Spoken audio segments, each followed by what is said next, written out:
épisode 23 de la série sur le simplicisme, la vérité sur l'après-mort. Depuis les origines de la conscience humaine, la question de l'après-mort hante l'esprit.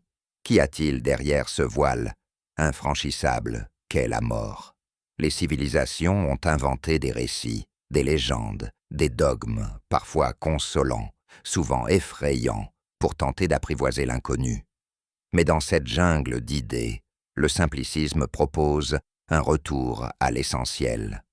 Écoutez ce que Dieu dit dans le Coran, sans ajout ni altération, non par repli, mais par exigence de clarté. Car si Dieu est la vérité, alors sa parole est la seule boussole, fiable face à la plus grande énigme de notre existence. Dans cette perspective, la mort n'est pas une fin absolue. Elle est une interruption, non la disparition de l'être, mais la suspension de sa conscience. Quand la mort survient, le lien entre l'âme et le corps se rompt. Le corps retourne à la terre. Le Coran le rappelle avec précision. C'est d'elle que nous vous avons créé, et c'est en elle que nous vous ferons retourner, et d'elle que nous vous ferons sortir une fois encore. Ce verset fixe le grand cycle. Origine terrestre, retour terrestre, puis sortie ultime lors de la résurrection. Après la mort, il n'y a plus d'action, plus de choix, plus de décision.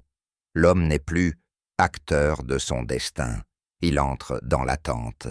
Et cette attente, selon le Coran, n'est pas un état d'éveil conscient, mais un état comparable à un sommeil. Au moment de la résurrection, les ressuscités s'écrient « Malheur à nous ! Qui nous a ressuscités de notre lieu de sommeil ?»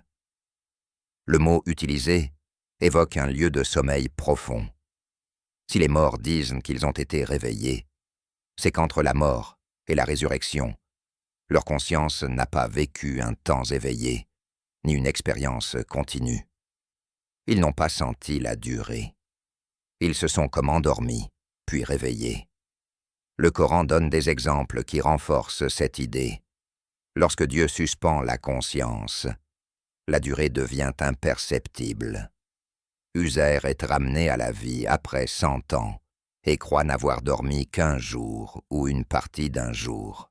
Dieu lui dit « Regarde ta nourriture et ta boisson, elles ne se sont pas gâtées, et regarde ton âne, nous voulons faire de toi un signe pour les gens. » Les gens de la caverne, endormis pendant des siècles, se réveillent en croyant n'être restés qu'1 jour.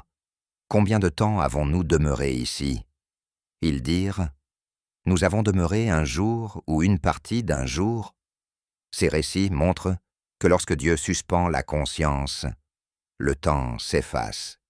Le simplicisme souligne alors une autre clé. Le sommeil est le petit frère de la mort. Chaque nuit, Dieu nous retire une part de nous-mêmes, puis nous la rend au matin. Le Coran dit « C'est Dieu qui prend les âmes au moment de leur mort, et celles qui ne meurent pas, il les prend pendant leur sommeil, puis il retient celles dont il a décrété la mort, et renvoie les autres jusqu'à un terme fixé.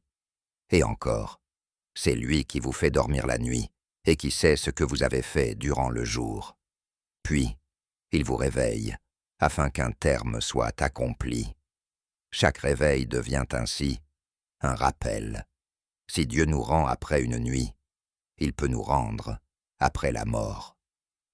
La mort apparaît alors comme un silence ordonné, encadré par Dieu, en attente du grand réveil.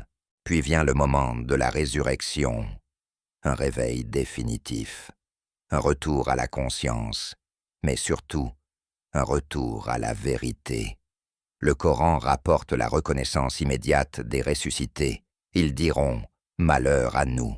Voilà ce qu'avaient promis le tout miséricordieux et les messagers. » Les négateurs ne discutent plus.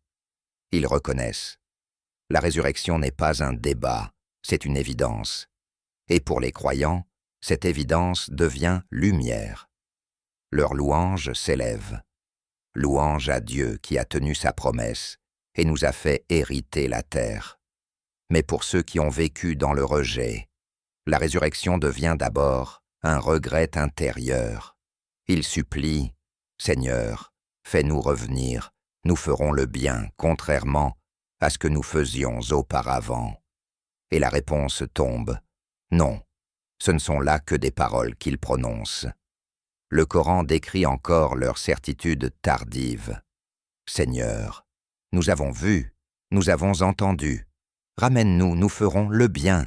Nous avons maintenant la certitude. » La vie d'ici-bas apparaît alors pour ce qu'elle est, le seul lieu du choix. Après la résurrection, on ne change plus, on récolte. Le simplicisme insiste sur une autre vérité. La vie est brève, et la mort efface l'impression de durer. Au jour dernier, beaucoup croiront n'avoir vécu qu'un instant. Le Coran dit « Combien d'années êtes-vous restés sur terre ?» Ils diront « Un jour ou une partie d'un jour ?» Et encore, ils penseront qu'ils ne sont restés qu'une heure de la journée. Et encore, le jour où ils la verront, il leur semblera que vous ne serez restés qu'un soir ou un matin. Ces versets montrent une illusion majeure. L'homme croit avoir le temps, mais la vie, comparée à l'éternité, devient presque rien. La sagesse devient simple.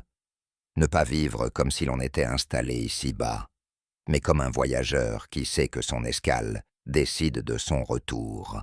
Selon cette lecture simpliciste, la vérité sur l'après-mort se résume ainsi. La mort est une rupture du lien entre le corps et l'âme, un passage hors du temps humain. L'état des morts est comparable à un sommeil jusqu'au jour fixé. La résurrection est un réveil où la vérité devient évidente.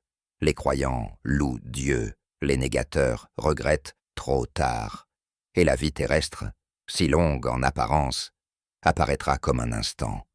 Au fond, demeure une question décisive. Si l'après-mort est un réveil, où la vérité sera incontestable, alors que faisons-nous aujourd'hui, dans ce bref temps du choix? Car la vie est le chant du mérite, et la mort n'est qu'une pause silencieuse avant la vérité totale.